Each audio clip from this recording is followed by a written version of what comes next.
Babyliciouses! Welcome to Babes in the Conclave, a Traitors podcast where a couple of queers talk crushes, gay drama, and strategy. Today, we are covering one of the all-time greats. It's Hungary Season 3, Episode 9. I am Annabel, the most faithful of faithful, and joining me, she treats you all like chess pieces. It's Sarah Carradine! Don't say it twice. No need to say it twice. No need to say it twice.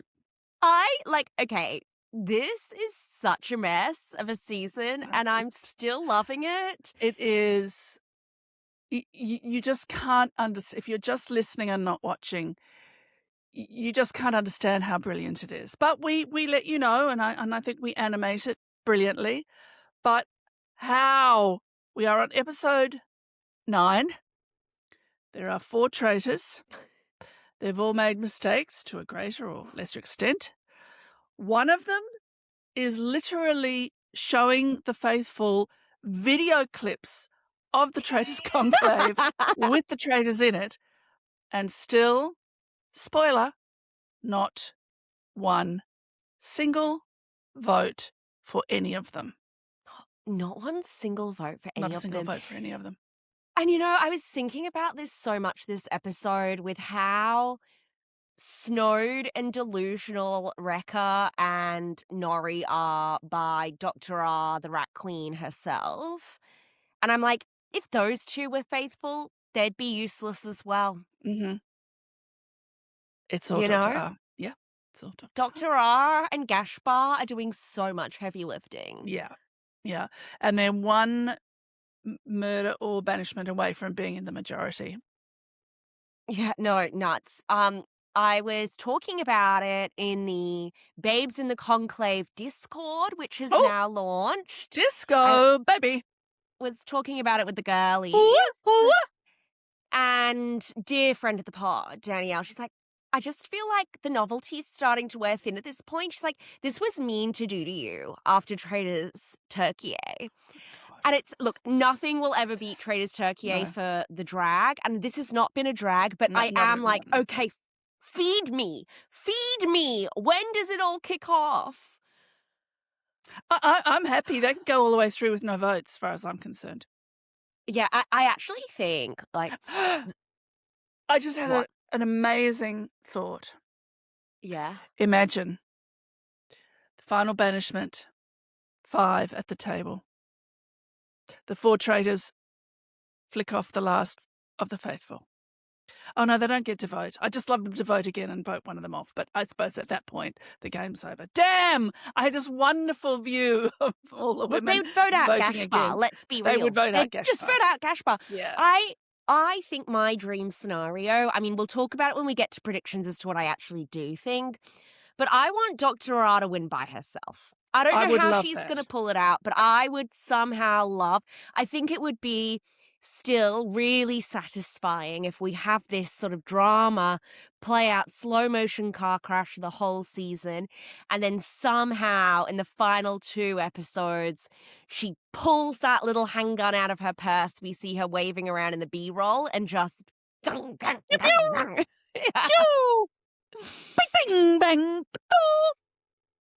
That's what her gun sounds like. Yes, that is exactly what her gun would sound like. We've got some comments to share. Hit me, Sarah. baby.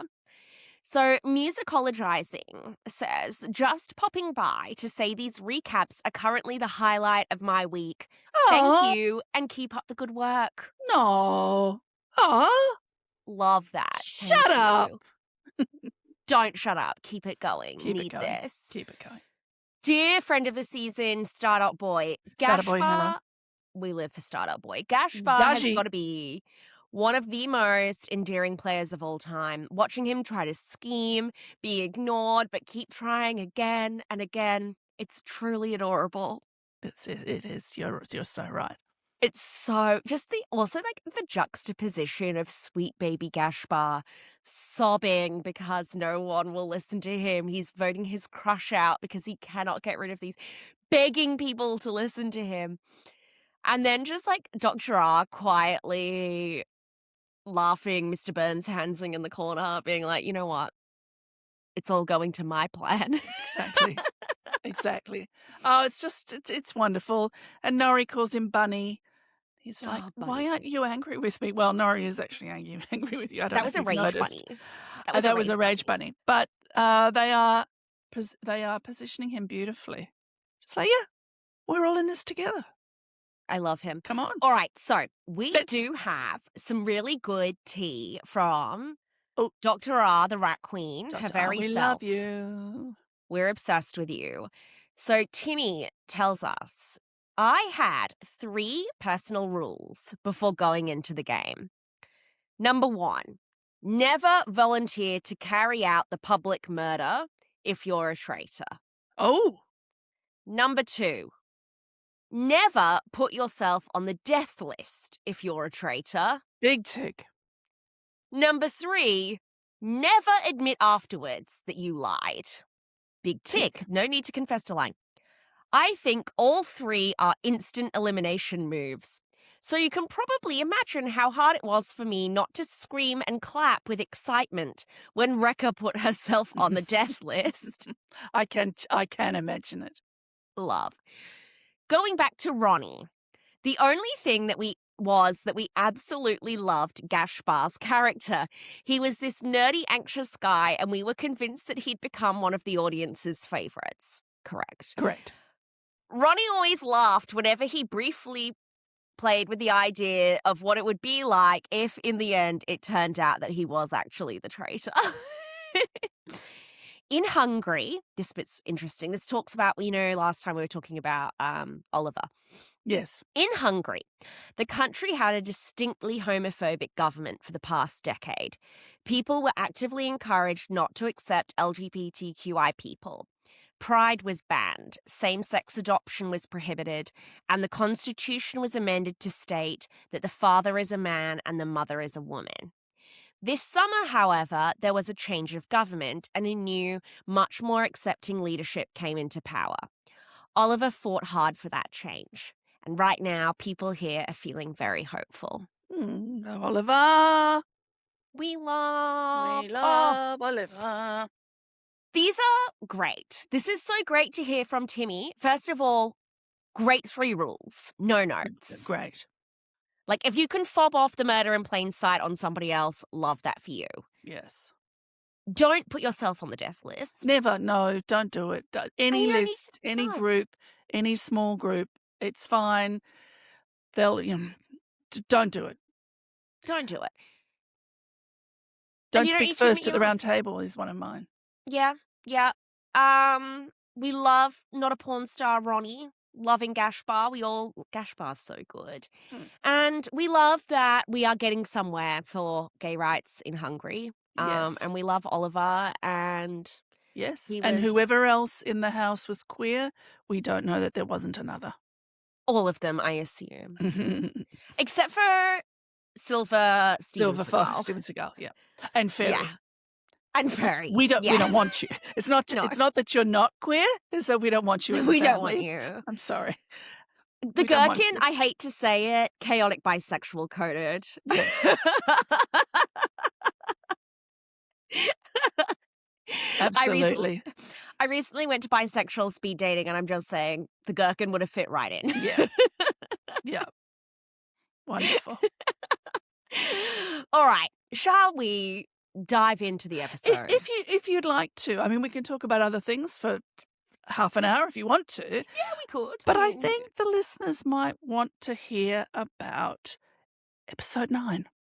There's so much to talk about. So, again, Victor, a central character, but same as last time, he's the closest to cooking here, Sarah. Mm-hmm. But the bread, it's still doughy in the middle. Yes. He's got no purchase. And what he is smart about is he knows he doesn't have any purchase. So even though he's absolutely right about Rekka, and he knows he's right, I think he'd be 99%.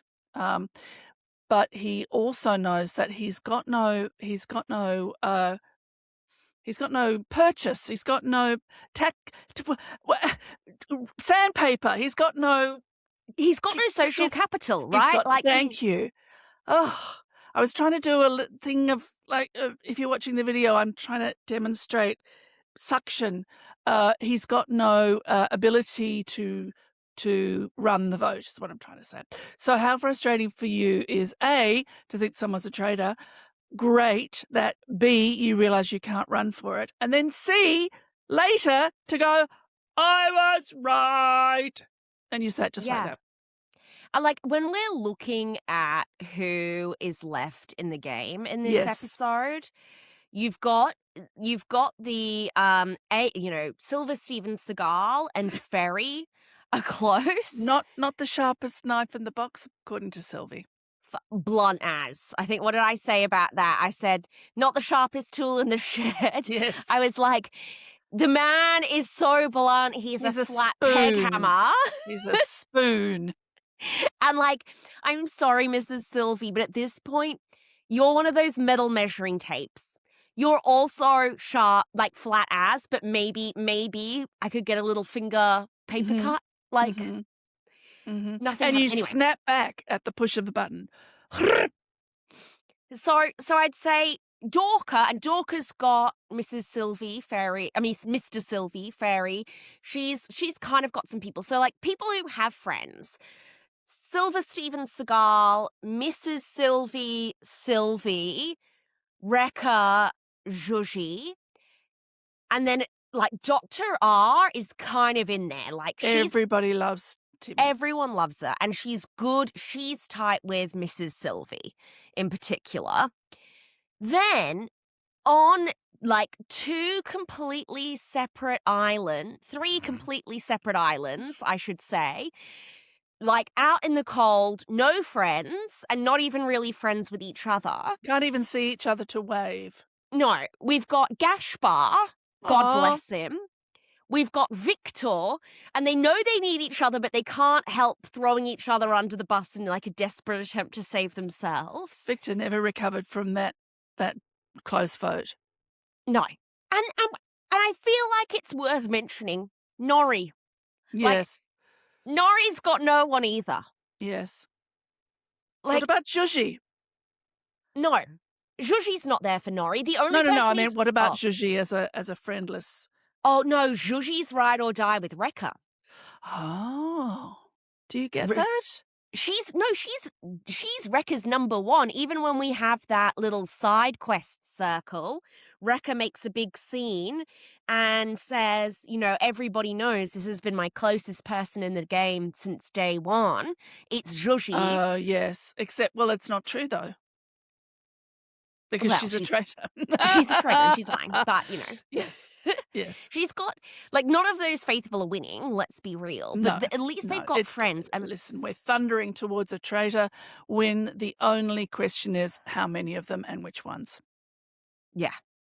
So, Victor, he's like, there's no way Rekha survives that death row matchup against Dani.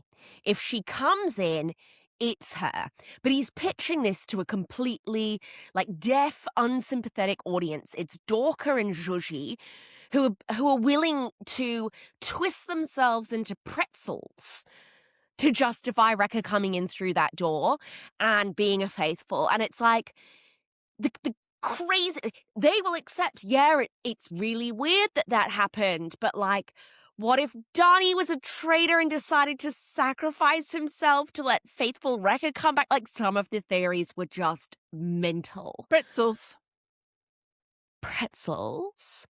And, like, Dr. R's name's starting to come up a little bit at this point too, Sarah, but I think because she's so faithful. I think you have to say that everybody's name gets mentioned and they just edit them in and out as they see fit.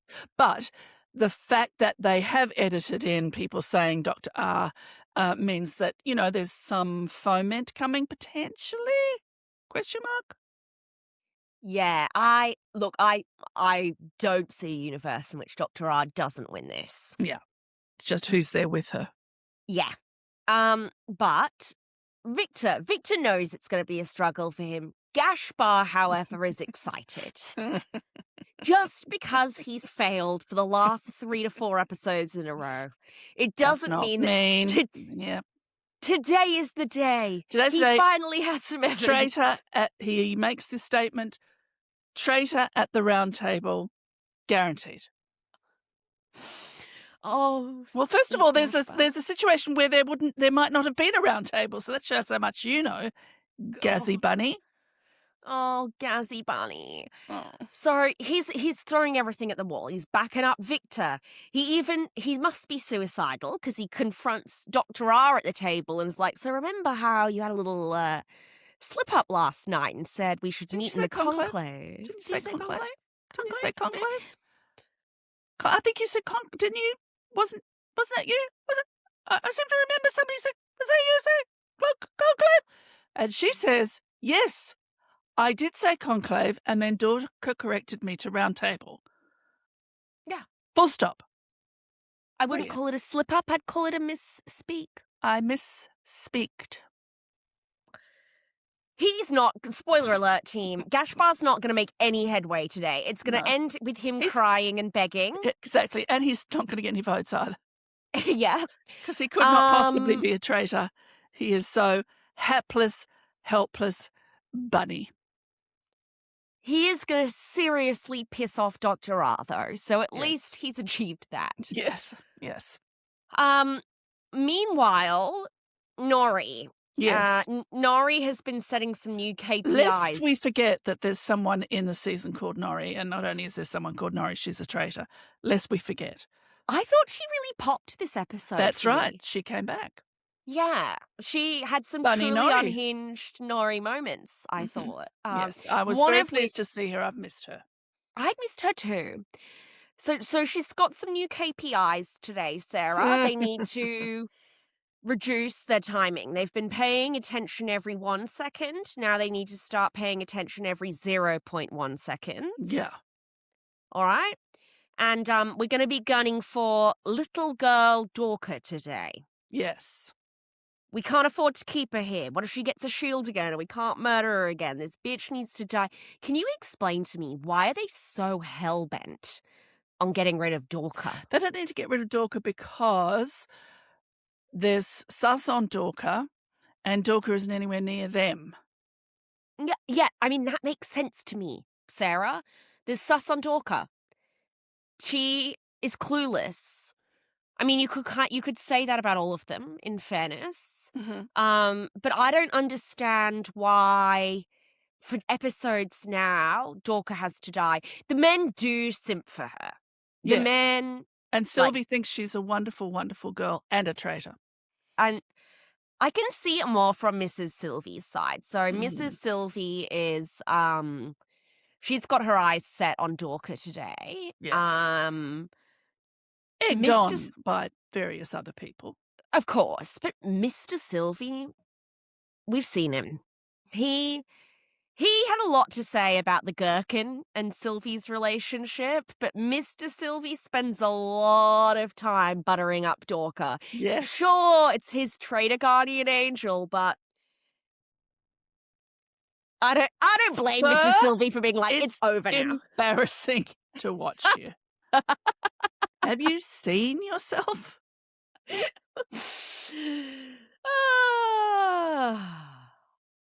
I love delusional men. Yes. So Dorka's going to confront, because before they can take their relationship any further, Hot Dana, long gone, she's going to ask Mr. Sylvie point blank, are you married to Mrs. Sylvie? And while he denied, by the end of this episode, Sarah, like, this isn't a crackpot theory Victor and Dorka are talking about it. Everyone's like, everyone knows. Yeah, they're married. I just don't care. Yeah, they're married and it doesn't matter. I just don't care. Yeah. So good. At what point is a married... Like, this is how useless these faithful are. Like, there's a married couple in the game and the traitors aren't even remotely threatened by that. No.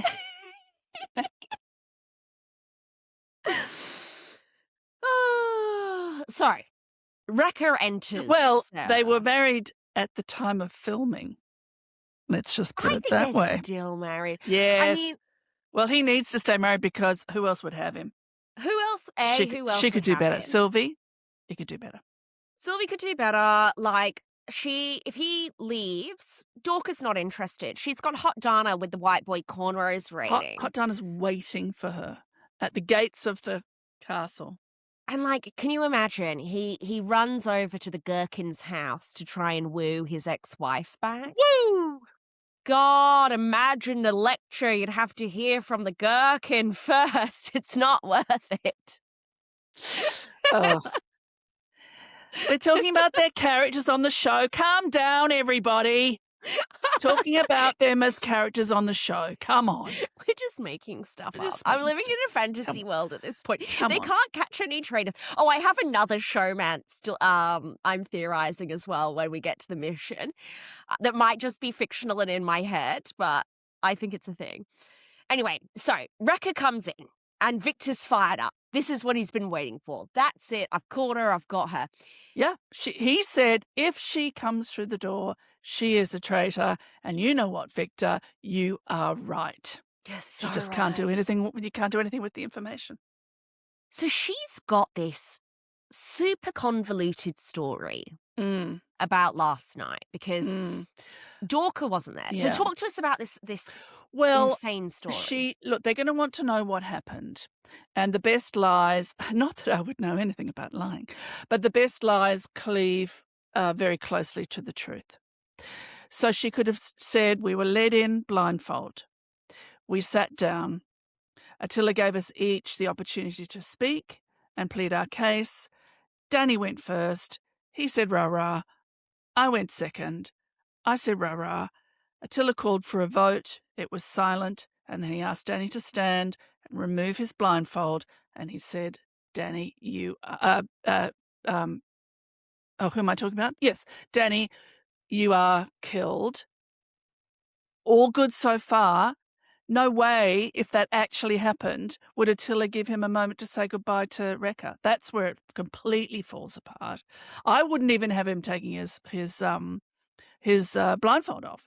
I would have Attila saying to the, masked people, take Rekka away. Oh, I didn't know if I was killed or not, and I left him there, and then obviously he's dead. So much simpler. But even the story she told was okay right up to that moment of him taking the blindfold off. Now, I know she wanted him to take the blindfold off so he could cough 3 times. But even that, and then it was so weird because they were saying, well, couldn't he give you the initials? But she said it was, I don't know, it got very muddy and she should have left it. She should have left it. We each had a moment to plead our case. I was led away, and the next thing I know, I'm at breakfast. There were a lot of plot holes. Yes. So what were your thoughts? Yeah, you're so right. Like everything you just pointed out, so right. It was good until that point. And then so first of all, production is allowing Dani to look at the traitors. While she's in the room. And talk to her. A. B. Oh, but of course, he wouldn't be allowed to tell her what they look like explicitly. That would be against the rules. But he was allowed to do a very obvious, also gave instructions. Don't turn on each other. Don't look at the people you're not looking at already. Like, what the fuck? No. She was just trying to have her cake and eat it too. And it is a testament to how obsessed with her some of these people are, and how stupid they all are. So she should have said, so I took my blindfold off and I went and I sat on the throne and put my Traitors cloak on and I said to him, I'm sorry you've died. And then he died, and they'll all go, wow, that's so weird. Now, I have a question for you at this point. Yeah. No traitors on the death list. We have 2 faithful being brought in. What do you think production does then?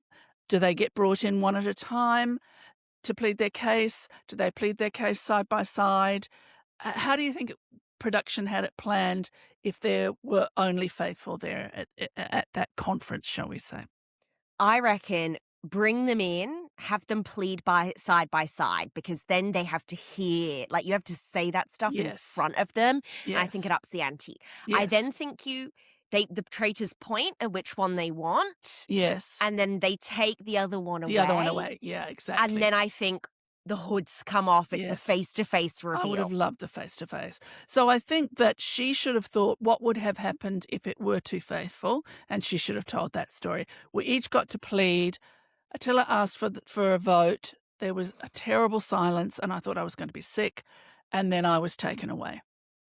It wasn't enough for her to just come out of this completely terrible, breaking, like you Dr. were in a Timmy's bad rule number 2. Yeah. You were in a terrible situation. As you know, she knew she was in a terrible situation because the other two had gone. So why she, Rekha, I love you, but you made a huge error, and it is the dumbness of the faithful rather than the cleverness of the traitors that got you out unscathed without a single vote. Because the audacity to then be like, okay, and on top of that, I want the message to be, look at the people you're already looking at. And I also want to throw them off the scent on how many traitors are remaining. It's like... But in her story, she talks about shadowy figures. Now, how does she know it was shadowy figures? How does she know there were shadowy figures? You're right. How does she know? Like, it's... Anyway. So that's everyone why else say is their names, eating but how this do you up. know? You're in a blindfold. Anyway. And the whole way through, we keep cutting to Victor. I took so many screenshots of Victor's face. Victor is just like, what are you...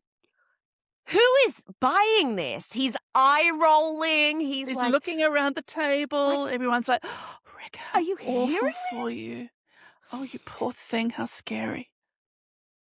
Rekha, completely unthreatened by Victor. Yeah. Much like Ashbar, she's just like, him and what fucking army? Yeah. Try no me, army. bitch. No army. And Nori did pull her aside for a performance review. Yes. Exceeding expectations. Approved of that little story and that little number. Yes. Go out there and just keep kicking those goals. Did you have any thoughts on Attila? This is usually Attila watch time. Thoughts on Attila today? I just love the way that every time he turns his back and goes to the door, they all sit and wait for him to turn back. And this time he didn't. He didn't throw Danny on the ground. I thought, no. That's favoritism. Throw Danny on the ground.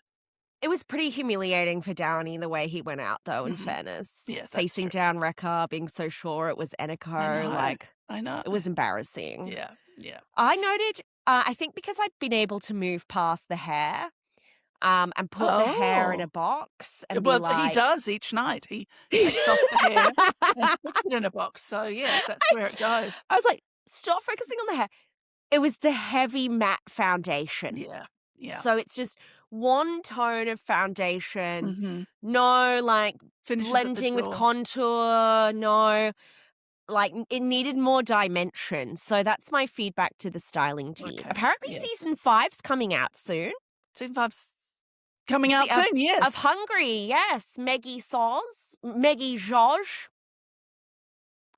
was letting us know. Anyway. Thanks, Maggie George. Please, more dimension in Attila's makeup. Yes. Post-breakfast. Less fiber spray on the hair. No, that comes out of the box. More fiber spray on the hair. More fiber spray on the wig. Yes. We get another house meeting in the library. This time it's Sylvie. Can you tell us about the house meeting? Because the argument on Dorka, Dr. R was trying to tell us it was brilliant. I'm like, this doesn't sound brilliant to me. No. But I think I just tune out when the faithful start talking now. Yeah. So it's a not the whole group, but a large group. And Sylvie lays out very brilliantly, so-and-so was banished, you led that. So-and-so was banished, you led that. I think I'm right about who was next. No, yes, you are right about who was next. You led that. Every single one of the people that were banished, that was led by you. And Timmy tells us, amazing. I mean, it is an amazing theory because all the facts, you can't see, I'm doing bunny ears. Gashbar, here are your ears. All the facts fit this theory, which is absolutely untrue. Dorcas starts to cry, and Sylvie says, I knew you were going to cry because you're such a beautiful, amazing, athletic, tall, funny, gorgeous, divine, marriageable, fuckable, wonderful, high fashion, low fashion, every fashion, millionaire, wonderful, lovely, amazing girl. And then she cries and runs off. It was hilarious. It was great. Dorker is sobbing into Mr. Sylvie's arms as his wife cries out the room. Oh, it was brilliant. I loved it. I loved that. Was a perfect retelling as well. But what's so good is you go, yeah, they love Dorker. So this spoiler alert, the banishment is going to be very emotional, not just from the person banished. Like, I'm always a bit like, look, I do understand why you'd cry, but it is a game. But I think they're all upset. It's like when they were all upset when they banished Oliver. I love you. I really love you, but I'm banishing you. So much love. You don't love them. You met them 6 days ago. Get your hand off it. I mean, I'm going to argue. I think there is some real love. Oh. Yeah. So that's and for some reason, people again, Sylvie was able to state some facts about who's been banished. Everything she said was correct, and Dorker had been vocal in all those banishments. Just that has absolutely nothing to do with who is and isn't a traitor. But people find this really compelling, really super compelling, including Victor, who is like swayed to think, and he's like, yes, I mean, Wrecker, still a traitor. Both of them. So he thinks, also Dorker. Wrecker and Dorker, I can absolutely see it. And I think we were talking about this before. Like, I think psychologically for him, because he knows he's not going to be able to get anyone to vote for Wrecker at this point, that he's like, well, okay, can I do something that keeps me friends with the group that I believe in as well? Yes. Like, does that exist for me? But he also does think that Dorker's a traitor. Yeah, no, as of course. Well. And I love his vision of him and Sylvie skipping off to the end together. I do. Once they get rid of the two traitors, Wrecker and Dorker. I'd love that, but it's not going to happen. Wrong. Meanwhile, Dr. R. Yes. Seriously fucking pissed off with Gaspar today. Finally. How dare he? I gave try him and come so for her. much rope. And now So I'm going to have to pull the choke chain. Bad boy. Bad. Honestly, Bad there's nothing Go to your corner. worse than when your gimp escapes from the sex dungeon and is exactly. just on the running loose. around with his willy out, begging people to hit it, and nobody does. And Nori, she's like, come on, I get it. I want to beat him too. Yes. But can we do it tomorrow? Like, we've got Dorker on the ropes. We've been trying to get rid of Dorker forever. She's right there within our... Gaspar's not a threat to us. He's been doing this all week, and we've still never got a vote. He's been telling everybody explicitly who the traitors are. And we have an amazing... Do you think she's right? Do you think Nori's right here? Stick with Dorker because that's the way the tide is going? Or should they push for Gaspar to go, Gaspar Bunny? I don't think Gaspar is doing any damage to Dr. R or Nori. And I think that the Wrecker damage Wrecker did to herself. Yeah. Unforced error. Wrecker, unforced error. Dr. R just has sometimes just the most savage things come out of her mouth. So she goes, there's a few quality interactions involving Gaspar I've written down today. So this is Dr. R to Nori. I don't want to believe that this little dude would drive us three in a corner with this weak work he does behind our backs. I mean, I don't want to belittle him. Otherwise, he's a good player. Yeah, no. No, don't worry. We didn't think that was belittling at all. No, and we also didn't think he was a good player, so thank you.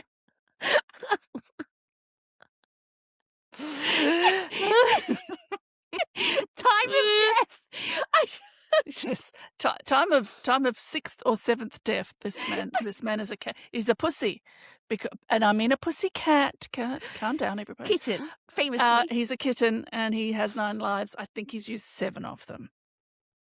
I just can't. She does try and so like Nori's like, come on, give it a day. He's my gimp. I'm the one who accidentally let him out of the dungeon. Yes. Let me track him Let down. me just get him back in.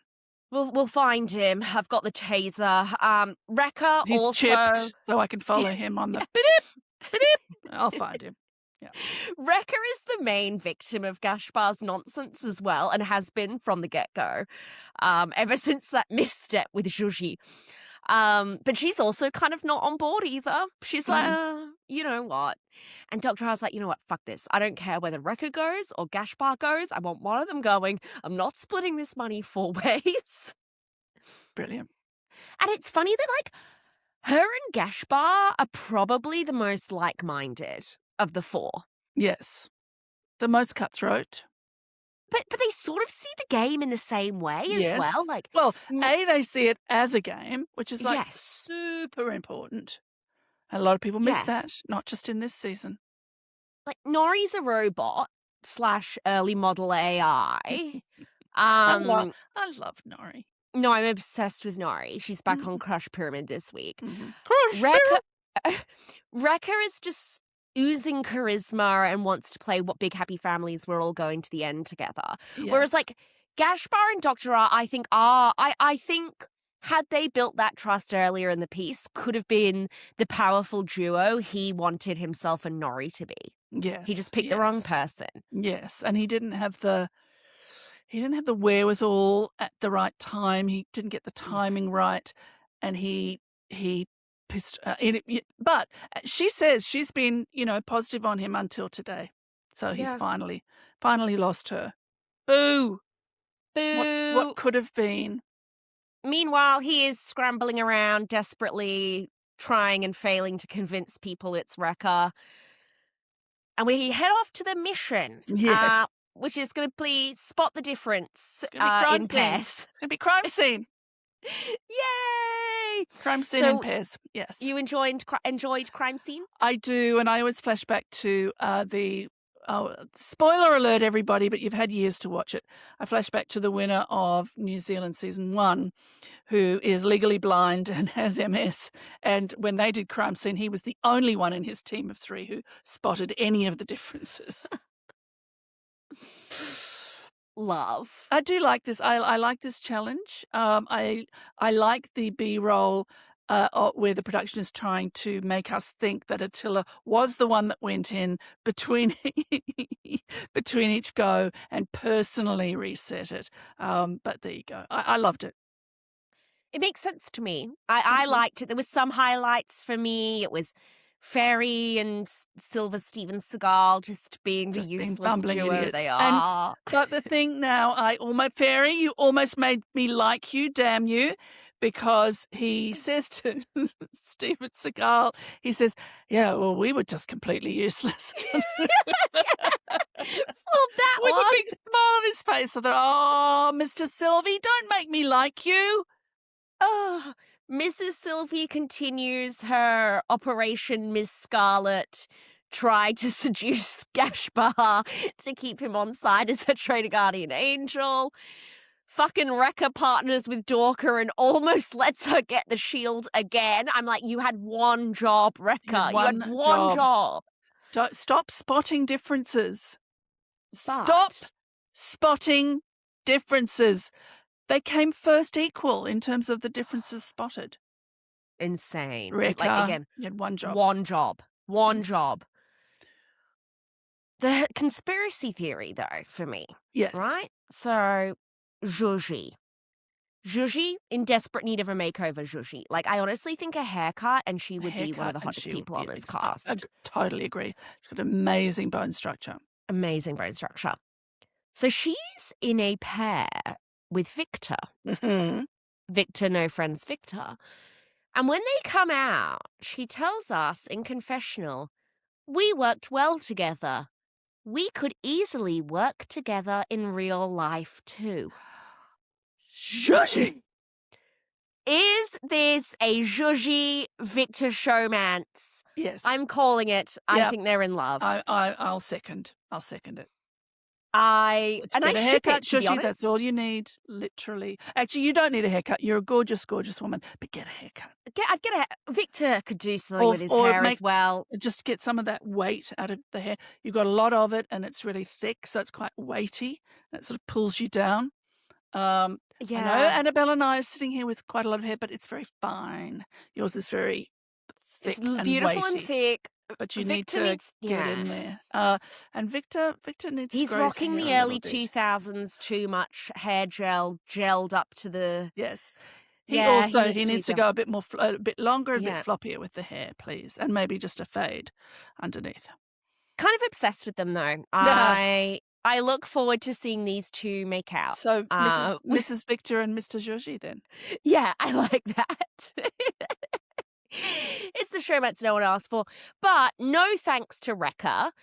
Nori and Dr. R save the day. They end up winning. God. They get to choose who keeps the shield. Rock, paper, scissors. It's the most important thing in the world as to which of them has a shield. That little performance, what did you think about it? So they do a little performance back at the castle? Absolutely loved it, but they should have done best of 3. See, I'm a theatre director. I always have notes. They should have done best of 3.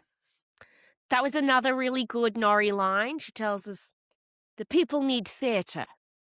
Theatre and bread. Like, love it, Nori, yes. All right, so Dr. R, we're back at the castle. She's trying to seed Gashbar to her girlies. Sylvie already thinks it's Gashbar. He's her traitor guardian angel, so she's willing to kind of go along with it. But Georgie, she was the first person on Gashbar, lest we forget, and she's completely gone the other way since then. She's going to eventually go off and confront Gashbar. Gashbar, look me in the eyes and tell me you're faithful. I'm faithful. I am faithful. He's begging her to see that it's Rekka. Sylvie's going to come along later. He's begging them to... He's so frustrated. He's like, put your emotions aside. It makes no sense. It was her or Dani. Everyone suspected Dani. No one suspects her. She's hugely influential. Whoever comes back is a traitor. It's her. It's her. Here's the CCTV. I got it. No. Victor's also doing some work. He's like, come on, guys. I know Rekka told us this absolutely outrageous story about the 3 coughs. We can't assume that because Rekka said there were 3 coughs, that there's 3 traitors. She could have made that shit up, all right? She's the only one that knows. She's the only one that's come back and talked about it. She's not actually the only one that knows. The traitors also know, but... Yeah. And, like, weird that everyone's backing that up, you know? If that was true, the traitors might be pushing back on that, but whatever, that's a side note. Dorka, however, we have some fresh, dubious evidence about Dorka, because Dorka was weird about some dodgy thing to do with how she recounted the death row letter. Like, did you understand what happened there? I did not. I actually didn't understand that, no. No fucking clue what was going there, but something about Dorka wasn't convincing enough about what happened on death row. I don't know. Nothing happened on death row for her. She got a shield. So it's no. Weird. It's weird. Stop trying, Dorka. You're halfway out the door. I did like this note that I wrote here. Timmy takes Gashbar aside. They are 8 after tonight, which means that they've won. And Rekka joins them and gives disappointed aunt. Yes. This was a beautiful interaction. Fabulous. And at breakfast, 3 of the traitors got together and talked as well. They are not shy, and I love that about them, that they're actually not shy about meeting in the open air with various groups of them. And I think it would be weird if they refused to talk at this point, because there's so few people left. Yeah. Look for the people who never talk to each other. So Dr. R, she wants to tenderize Gashbar before she eats him. And bash him with the meat hammer. We have seen the Bash meat him with hammer, which is Steven Seagal. Akosh. Yeah. And we've seen this interaction a million times now because Dr. R is acting like this is the first time Gashbar's pulled this bullshit, but like, lest we forget, he's been doing this for the Gashbar because Rekka joins in the end. They're like, Gashbar, why? Why are you coming for us? We're a family. Why, Gashbar? Don't go against the family, Gashbar. Never go against the family. You're embarrassing yourself. You're embarrassing yourself. He's like, you guys, you're clearly conspiring again. You're gonna boot me. I know I'm on the bottom of this fall. Why would you think that? Why? They gaslight him. Why? The circus continues. Why do you betray us? And, like, respect to Gashbar here, because, like, Rekka and Nori tell us at different points throughout this episode what a sweet, loving, innocent, kind person Dr. R is. And we are Dr. R stans. Of course. But there is even we wouldn't say that. There is a viper underneath that. There's a viper with a handgun. And Gashbar sees that. You know, he does see that, which is why I think him and Dr. R could do okay as traitor hunters if they were faithful. Yes. So we get called for a side quest. Did you like this? It was more exciting. We've seen this play out kind of twice before. Tell the people what happened. Yeah, so they're going to be in a circle. They don't know what the outcome or the results are of what they're doing. A circle jerk. And you each have to jerk one person in a circle. The person who you trust the most. Yes. And you can't jerk someone who's already been jerked because they need time empty. to... They need 20 minutes and a cigarette. Yeah. We saw this in the Traitors US too. This was quite exciting. I think did Peter get a shield or a dagger or something there? Something happened. And in the UK, they did a safety chain at the dinner party, which is where Amanda fucked her own game. And Maddie got to choose whether to stay or leave with money. So things kind of had stakes. I think I liked this because I got to see where the trust was. Yeah. And how people were thinking. The reality show, The Snake, which is absolutely brilliant and one of the absolute best reality shows you will ever see. And I am not even joking. But they have a safety chain every night for the elimination. I love it. Ooh. Absolutely love it. I like that. Yeah. Is that on Netflix? It's fantastic. Yeah. Okay. Because you then have to negotiate down the line. You have to set up really long strands of safety to protect people. They have the power to fuck you over. I mean, it's super good, everybody. The Snake. On Netflix? I'll look it up while you talk. All right, you look that up, and I'll watch that this evening. All right, so so side quest circle, and so they don't know what's happening, but someone gets to volunteer to start the safety chain. So Ferry goes first. Never volunteer. That's your other rule. Yeah, but obviously it worked out quite well from here. So he thinks there's a lot of people picking their traitor guardian angel here. So, but of course all of them are idiots, so none of them have the right person. Oh well, Sylvie does have the right person. So anyway, Ferry. Sorry, can I just say something? Yeah. Later, Attila and others are going to say, but you picked that person as your most trusted. And as we know, you can't pick someone who's already been jerked. So they didn't pick them as their most trusted. No. They picked them as the least untrusted of the ones that were left. However, I shall let them get away with that. There was a lot of It's on Prime. The Snake is on Prime in Australia. Yeah. A lot of dumb shit went down here. So Ferry's going to pick Dorka. Dorka, much to Rekka's surprise, I think, having survived death row together, Dorka is now all in on Rekka because she's going to pick her. Yes. Rekka's going to make a big I was very surprised. Yeah. Rekka's going to make a big scene about how Zhuzhi's been her most trusted forever. Zhuzhi, who's just such a wet lettuce, is going to be like, but I insist. I want to pick someone who's already been chosen. And Attila's like, shut up, bitch. We're on a time crunch. Yeah. Play the game. So she picks Dr. R. We've now got 50% of the traitors selected at this point. Dr. R's going to talk about how she's found her soulmate in the game. Her soulmate is Mrs. Sylvie. Of course it is. Sylvie's trying to MILF seduce Gashbar as her traitor guardian angel, so she's going to pick Gashbar. Gashbar, though, his bottom is still raw from Mummy Nori. He remembers the sting on his cheeks and he loves her. He's going to pick Nori. And Nori has the choice no one really wants between Silver Steven Seagal, Akash, who is the most annoying man left in the castle. Yes. Or persona non grata Victor. Yes. Gun to her head. She's picking Akash. Yes. Why do you trust him more than anybody? I don't. I had two choices. So then we find out, all right, what are the ramifications of this? Basically 0 ramifications. Victor now chooses, do you want to go to a round table or shall we murder someone tonight? But if we murder someone tonight, you won't be murdered.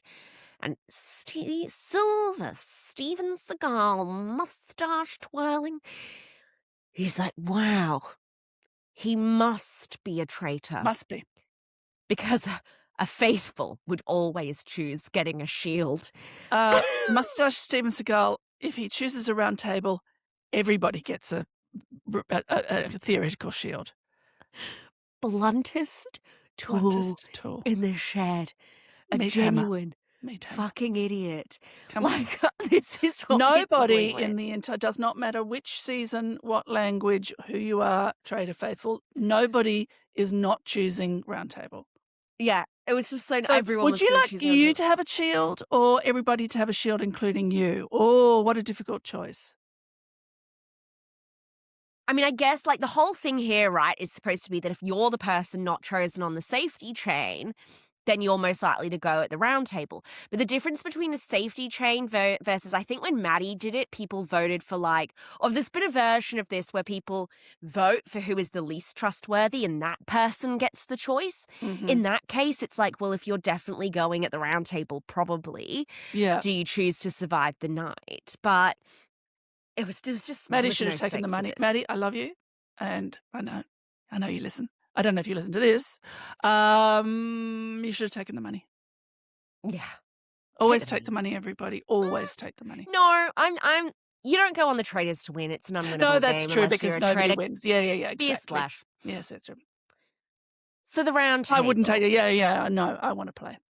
The round table. Yes. Everyone, thanks. Small claps for Victor. Thank you. For giving us a chance at catching a traitor tonight. Smallest possible claps. Honeys, you couldn't catch a traitor if there were only traitors left in the game. Yes, exactly. You'd vote for Attila. It would be New Zealand season 2. You would try and vote for yourself. Yes.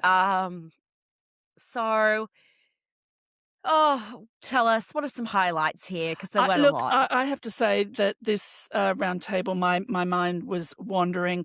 I did think Rekha gave a great speech. Well, it wasn't so much the speech, it was the attitude. She was angry, or she displayed herself as being angry, and I thought, oh, that is super smart. So she didn't beg. She said, but guys, I really am. I don't know why you think. She was angry, and she was angry at the traitors. So she wasn't even angry at the faithful who think she's a traitor. She was angry at the traitors because everybody trusted her and loved her, and now the traitors have killed that by trapping her, by putting her on the death list and then sending her back to breakfast, and she's angry. And I thought, oh, that is super good. The delivery was so good. You're so right, because the content was crap. Basically, her argument was the reason she's still in the game, even though everyone trusts her, is because the traitors wanted to keep her in the game but put a little bit of sus on her. Make it bad. They wanted to keep her, but make it bad. But what? Anyway, it was dumb. It doesn't make sense. Whatever, they buy it. The attitude was fantastic. Another personal highlight for me was Sylvie. So Silver Steven Seagal confronts her about choosing Gashbar. She basically all but confesses she thinks he's a traitor and she's keeping him close. Yes. And she describes, she's like, I just think Gashbar, he's the kind of traitor who's suitable to be used. And he's like, Well, who am I being used by? Who am I suitable to be used by? Because I don't know who the traitors are. And I believed him for a split second. And then I went, oh, that's right. No, you do know who they are. Everything about Gashbar gives pass around party bottom. Do you know Oh, what I mean? Yeah, I know exactly what you mean. Yes. I had another highlight. Timmy saying, with her full chest and an angelic look on her face, I'm easily manipulable. Yeah. You know, that's the problem. That's the problem with me, and the problem in this game, and why I haven't found a traitor is because it's just so easy to manipulate me. Timmy, naughty Timmy. Timmy. We know that's not true. We love you. We're obsessed. We love you. And when we also get the amazing moment of Sylvie calling Akash a dumbass. Twice. All right. The votes, they're very close. Yes. But so Dorka throws one on Victor. We get 4 for Fairy. Dorka, Zhuji, Rekka, Silver Steven Seagal. Silver Steven Seagal, who has been suspicious of his best bud Fairy for some time now. Then against Dorka, we have Nori, Dr. R, Mrs. Sylvie, Victor, and in the tie-breaking vote, Gashbar. He's going to burst into tears. He's lost his crush. No one ever listens to him. He was crying with frustration. That yet another round table has come. I mean, at this point, he would take his own name being on a tile. Just please, somebody give one vote to any traitor. Brilliant. Post-round table, we get a Gashbar Nori with Dr. R trio conversation. And I love this. He's like, I'm a shitty person, but at least I didn't vote for Rekka. And Nori goes, interesting, thought-provoking. Me? A little, yes, Bunny. Thank you for your honest feedback. I'm like, these See you at the next assessment, Bunny. I love them. I love Nori. I'm so glad she's back. Oh, and Timmy's just living for it. She's like, yes, Nori fucking wants to beat him up, and I love it. We're going to whip him in a circle tomorrow. And Gashbar, rubbing tears from his eyes with the back of his hand in confessional, says, I'm scared of her. Yes, you should be, but you're scared of the wrong one. Don't be scared of Nori, Bunny.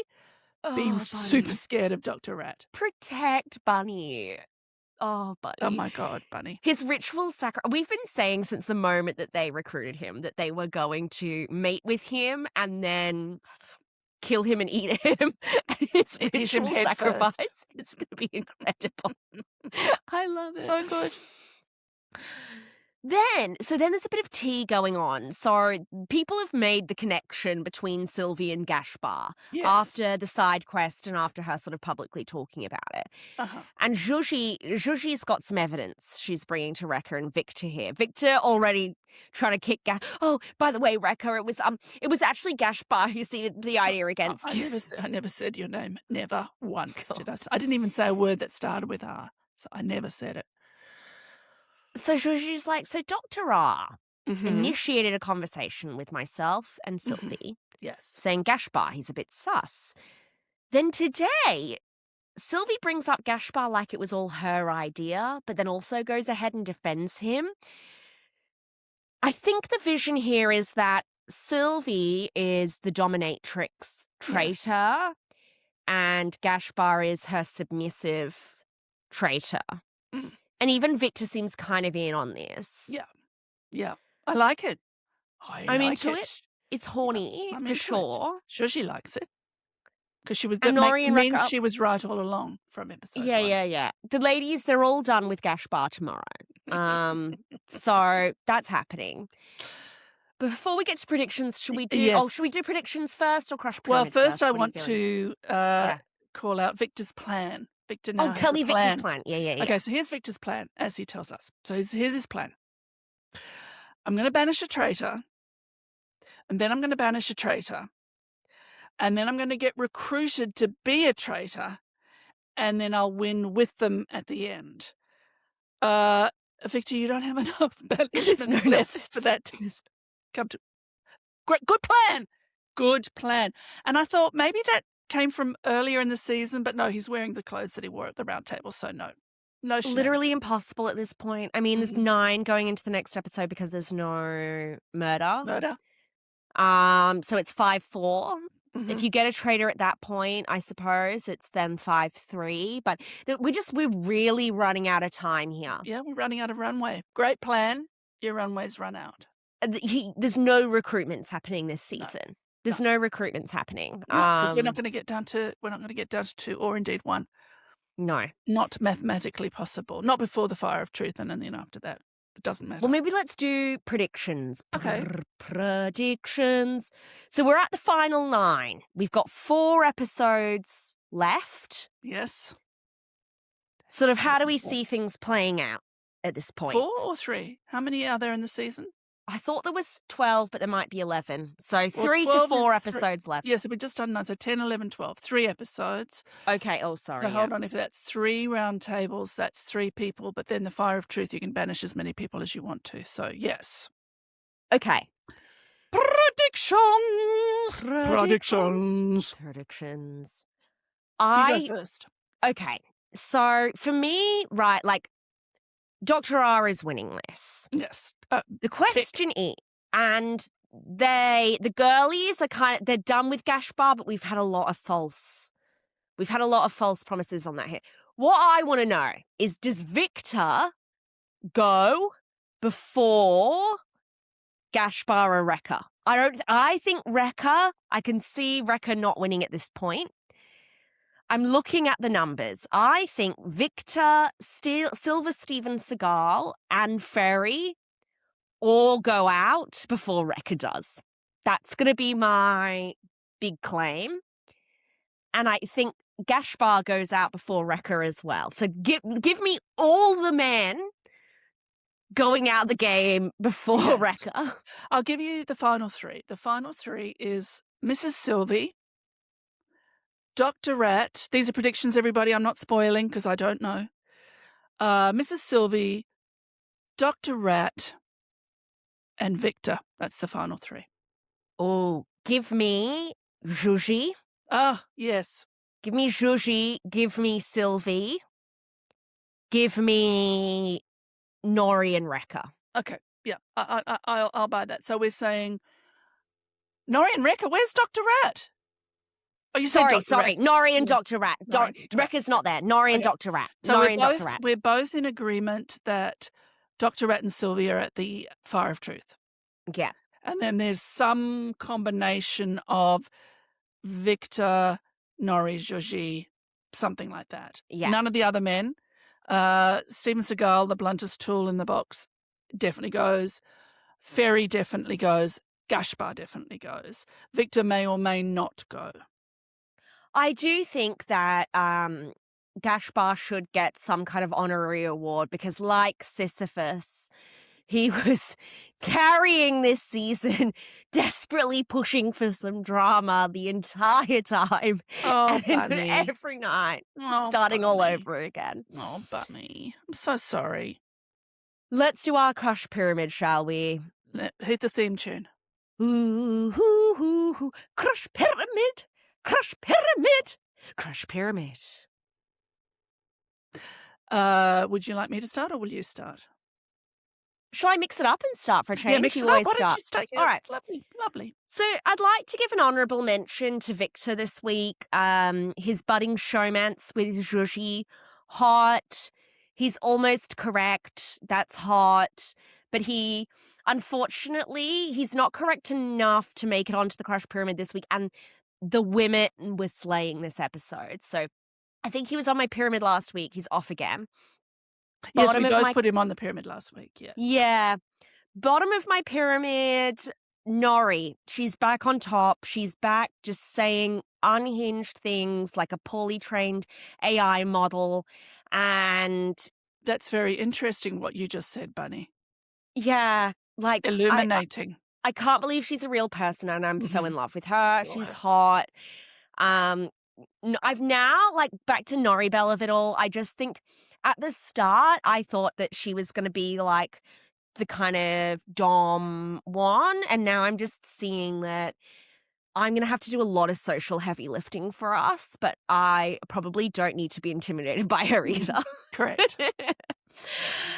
Also on the bottom of my crush pyramid, we have Gashbar. Yes, you love him. I would love to put on some leather and join the Gashbar spanking circle. Next time in Europe, Dr. R, I'll hit you up. Is there any space? And top of my crush pyramid, our Lord and Savior. There is only one. It's the Rat Queen herself. It's Dr. Rakia. I was surprised you were not struck by lightning last week when she wasn't at the top of your pyramid. We barely saw her last week, but she was back so strong this week. Yes, she was back so strong. Yes. All right, talk me through your crush pyramid. Okay, welcome to the crush pyramid, Mrs. Sylvie. Ooh, yeah, she was horny. Yeah. So Giving Mrs. MILF Sylvie, money. you are on my bottom left of my crush pyramid. Victor, second week in a row on the right-hand side. Now, it's a little bit of a pity crush pyramid, if you can have one of those. But I want you on the crush pyramid while you last, which may or may not be long. I did name you for my final 3. I don't know if I'm hoping or thinking that. And at the top, it will not surprise anybody, Dr. Rat. Timid, you're the top. You're the Tower of Pisa. You're the top. You're the Mona Lisa. Oh my God, that was beautiful and so accurate. Yes. She's literally all those things. Stunning. Well, thank you so much, Sarah. Thank you What so much, have you got going Annabelle. on? If people want more Sarah in their life, where can they get it? Gosh, if they would like to visit a crime scene with me, they can come to Crime Scene Pod. Please spell it correctly. It's SEEN. Poor old one of our supporters was giving money to somebody else. She kept saying, "Why aren't I getting the member bonuses?" And I said, "Because you haven't donated." And she said, "Yes, I have." You went to the wrong place. So Crime Scene, SEEN. It's a true crime review podcast where we look at documentaries and docuseries, put them under the magnifying glass. So of course we talk about the cases, but we really want to see how true crime is presented and what is worth your time. So again, like this, a lot of people don't watch the documentaries, they just listen to us. And then a whole lot of other people wait to hear what we have to say before they watch. It's very satisfying. And then other people watch it and listen to us. So there's a whole lot of ways to do that. Come and listen. Crime Scene, SEEN. What about you, Annabelle? Where else will you be? Well, I'll be here, Avi. So next week, Philly and I are flying to Sydney for the Channel 10 Traitors Australia launch party. And to see me. And to see Sarah. So if you join the Babes in the Conclave Discord channel, which we're kicking off, all right? It's a little quiet, but there's some chat. First joiners, we love that, and I cherish and will remember you for the rest of my life. Trying to get that kicked off. I will be dropping some behind-the-scenes tea. I won't spoil the episode, but if AJ tries to pick a fight with me after I was really mean about him on Rob Has podcast, you will be the first to hear about it there. And our outfit looks. So, Babes in the Conclave Discord, I'll put the invite link in the show notes for this. And I think that's all that's going on in the next week. So we will see you back for more Babes Hungry next week. It's going to be amazing. Episode 10. Episode 10, yeah. It's going to be, okay, we're getting close, I can't believe guys. we're here already. Yes. Surely, one day. Anyway, we love you all. Surely a traitor will get a vote at some point. Surely. Wouldn't it be amazing? Wouldn't it be just amazing if I would they live. didn't? Oh. Imagine the noise when Gashbar is revealed as a traitor. I just hope there's at least one faithful left there to witness it, Yes. you know? Yes. The girls might just chuck him out. Yeah. All right, see you later, everybody. Bye. Bye.